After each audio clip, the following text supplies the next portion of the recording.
দার্জিলিং সফরের আমাদের আজকে শেষ দিন বলা যেতে পারে। আমরা আজকে যাচ্ছি তিনচুলে থেকে কার্শিয়াং এর পথে। সবাই মিলে ব্রেকফাস্ট সেরে বেরিয়ে পড়েছি। তিনচুলে থেকে কার্শিয়াং এর রাস্তা অনেকখানি, তাই এখানে একটু বসে সবাই মিলে সময় কাটাচ্ছিলাম, রেস্ট নিচ্ছিলাম, কারণ একভাবে তো গাড়ি চালাতে কারোরই ভালো লাগে না। রাস্তায় যেতে যেতে আবারও দেখে নিলাম আরেকবার শেষবারের মতো চায়ের বাগান। পাহাড়ের রাস্তা এত সুন্দর বলার মতো না। তিনচুলা থেকে কার্শিয়াং এর রাস্তাটা সামনেখানে একটু খারাপই ছিল, কিন্তু যত এগোচ্ছিলাম রাস্তা কিন্তু খুব সুন্দর ছিল। অনায়াসেই আমরা যাচ্ছিলাম বেশ ভালোভাবেই। মিঠাইও চুপচাপ ছিল। আর আমরা এই 3-4 দিন যা ঘুরেছি তাতে আমাদের শরীর প্রচন্ড ক্লান্ত ছিল, তাই চুপচাপ ভাবেই আমরা চলে যাচ্ছিলাম। পাহাড় সম্বন্ধে আর কি বলবো, শুধু তো চারিদিকে পাইনের জঙ্গল আর মাঝখান দিয়ে রাস্তা। নিজের চোখে না দেখলে এটা বিশ্বাস করা যায় না বা কাউকে বলাও যায় না।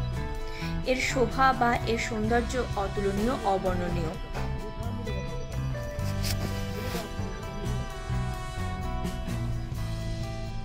যত এগোচ্ছিলাম ততই দেখতে পাচ্ছিলাম মাঝখান দিয়ে রাস্তা, দুই দিকে আকাশচুম্বী সব পাইনের গাছ।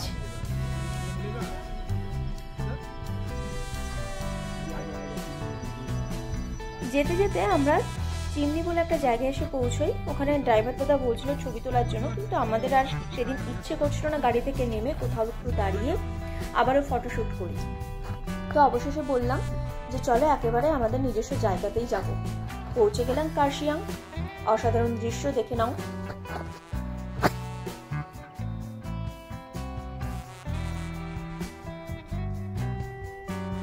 এখানে স্ট্রবেরি পয়েন্ট আছে, তো দাদা বললো একটুখানি দেখো তোমরা। আমরা নিচে গেলাম। কিছুই যখন কার্শিয়াং সেরকম দেখবার মতো নয়, এটুকুই নয় দেখে নিলাম। এখানে দুর্গা দাঁড়িয়ে ছবি তুলছিল, আমরাও একটুখানি চারদিকটা দেখছিলাম। আর নিচে যে র্যালির মতো একটা কালো জায়গা দেখতে পাচ্ছ, এখানে চাষ হচ্ছে স্ট্রবেরি। যদিও এখনো কিছুদিন সময় লাগবে স্ট্রবেরি হতে। ওপর থেকে নিচে আমরা নেমেছিলাম চারদিকটা দেখবো বলে। নেমে তো গিয়েছিলাম, কিন্তু উঠতে বড্ড কষ্টই হয়েছিল। এরপর আমরা আবারও বেরিয়ে পড়লাম। আমাদের আজকের ডেস্টিনেশন ছিল ড্রিম হোম বলে একটা হোটেল। তো অবশেষে সেখানেই যাচ্ছি। রাস্তা একবার ভুল করেছিলাম আমরা, আবার গাড়ি ঘুরিয়ে ঠিকঠাকভাবে যেতে শুরু করলাম। শেষে পৌঁছে গেলাম আমাদের আজকের রাত্রি কাটানোর জায়গায়, ড্রিম হোম। হোটেলটা অসাধারণ, ভেতরটাও খুব সুন্দরভাবে সাজানো। পাহাড়িদের বাড়িগুলো এত সুন্দর হয় আমি দেখিনি। এই যে বারান্দা থেকে চারিদিকটা দেখতে খুব সুন্দর লাগছিল।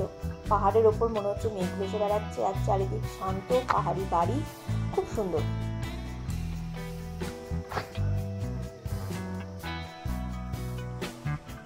আর এই বাড়িটার, এটাকে হোমস্টে বলছে। এই বাড়িটার যে ডাইনিং হোম বা ডাইনিং রুম খুব সুন্দর। এই যে বাইরে বসেছিলাম, রোদ ছিল, এখানে মিঠাইকে চুপ করিয়ে রাখার জন্য দোল খাচ্ছিলাম।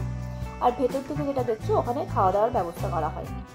বিকেলবেলায় আমরা একটু গেলাম কার্শিয়াং বাজারে টুকটাক কেনাকাটির জন্য। কিছুই সেভাবে কেনা হয়নি। তো বাড়ি ফিরে আসলাম। সন্ধ্যাবেলায় দেখতে পাচ্ছ পাহাড়ের সূর্য অস্ত চলে গেছে, চারিদিকে আস্তে আস্তে লাইট জ্বলতে শুরু করছে। অসাধারণ। এভাবেই আমাদের এবারের পাহাড়ের যাত্রা শেষ হলো। ব্লগটা ভালো লাগলো অবশ্যই আমার চ্যানেলটাকে সাবস্ক্রাইব করে দিও।